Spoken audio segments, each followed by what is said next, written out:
la gloria de nuestro Señor. Y otra semanita, ¿no? ¿Ves cómo está pasando? El tiempo, tic, tac, el reloj va pasando y hay que dar cara a cara con el Señor. Y esto es muy serio, ¿no? Nosotros como iglesia, como el cuerpo de Cristo, mira, como hijos de Dios, ¿sabes? Una de las cosas que más distingue a los hijos de Dios de los demás es un atributo de Dios muy importante, que es la justicia. La justicia. La justicia es un atributo de Dios que distingue a los hijos de Dios de los demás. Todos los demás viven injusticia. Dice, el amor no se goza de la injusticia, más se goza de la verdad. Y no busca lo suyo. El amor que hay en el mundo es un amor que siempre está centrado en sí mismo. En sí mismo. Siempre está egocéntrico, que es injusto. Pero el Hijo de Dios, que es nacido de Dios, el amor es justo, porque eso es lo que decimos amor ágape. Nadie puede amar si no es justo. Te aseguro, nadie.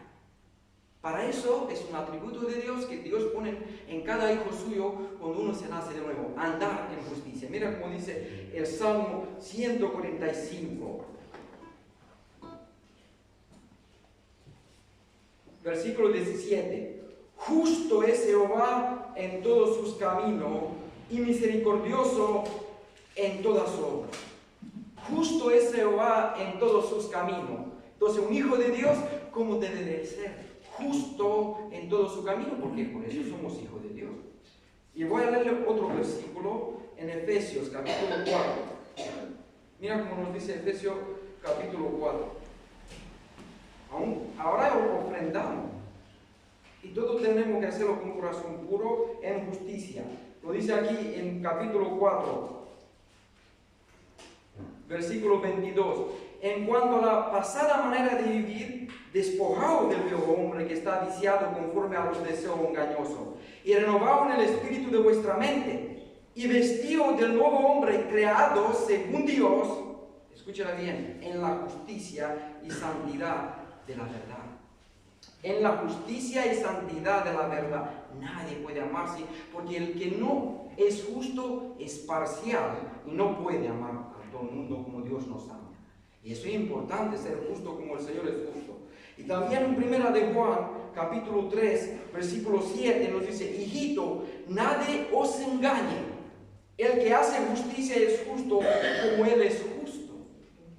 ¿Se da cuenta? Porque se trata de la naturaleza de Dios. Y si somos hijos de Dios, debemos de andar en todos los caminos. No somos perfectos, sabemos que no somos perfectos y vamos a fallar. Pero nuestro deseo es ser justos. Andar en los caminos del Señor. Y dice aquí, el que practica el pecado es desde el diablo, porque el diablo peca desde el principio. Para eso apareció el Hijo de Dios, para desechar la obra del diablo. Todo aquel que es nacido de Dios no practica el pecado, porque la simiente de Dios permanece en él. Y no puede pecar porque es nacido de Dios. En eso se manifiestan los hijos de Dios y los hijos del diablo. Todo aquel que no hace justicia y que no ama a su hermano no es de Dios. ¿Se da cuenta como si vamos por versículo vamos a verlo, que de eso se trata? Dios nos ama y Él es justo. Él no se goza de ninguna injusticia. Cuando yo te hago a ti una injusticia, Dios lo ama al otro. ¿Se da cuenta? Si te robó, Dios te ama y tiene que hacerte justicia. Y así es como el Señor. Nosotros muchas veces el amor es egocéntrico. Dios me ama a mí sobre todas las cosas. Y cuando te hago a ti una injusticia, ¿crees que Dios no te va a hacer justicia a ti? Sí la va a hacer. Por eso nuestro Señor Jesucristo tuvo que morir en la cruz, para cumplirse, porque Dios es justo en todo su camino. Y Cristo en la cruz pagó el precio y murió por nuestros pecados para que seamos justificados delante del trono de Dios, delante de la ley de Dios. Entonces nosotros como hijos de Dios, hermanos, en todo lo que hacemos yo lo observo, llevo 13 años en Cristo, y créeme que en eso se diferencia. En eso se diferencia. Tú vas viendo, vas discerniendo, y el que anda en justicia ama al otro porque no quiere hacerle daño, porque no se goza de la injusticia, más se goza de la verdad. A eso nos llamó el Señor, para amar de verdad.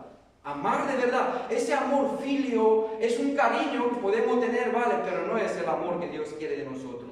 Eso no puede producir justicia y amor real entre nosotros. Pero si actuamos como el Señor actúa, sin parcialidad entre nosotros, amándonos uno a otro, andando en justicia, ahí está el amor de Dios, te aseguro, ahí está. Porque ese es, como nos enseña la Escritura, que renovaos en el nuevo hombre, creados según Dios, en justicia. Lo animo a eso, que seamos justos. Y ahora cuando ofrendamos, que seamos justos con el Señor. Que seamos justos con el Señor. Señor, te damos gracias por esa tarde, Señor. Gracias. Te damos gracias porque nos ama tanto, Señor. Si tú no serías bueno, Señor, ¿qué sería de nosotros, Señor? Si no, tú no serías misericordioso, Señor, ¿qué sería de nosotros, Señor? Si tú no tendrías paciencia con nosotros, ¿dónde llegaría tanto? Somos tan cabezones muchas veces, Señor. Te damos gracias por esa tarde, Señor, y por amarnos tanto, Señor. En el nombre de tu Hijo. Amén.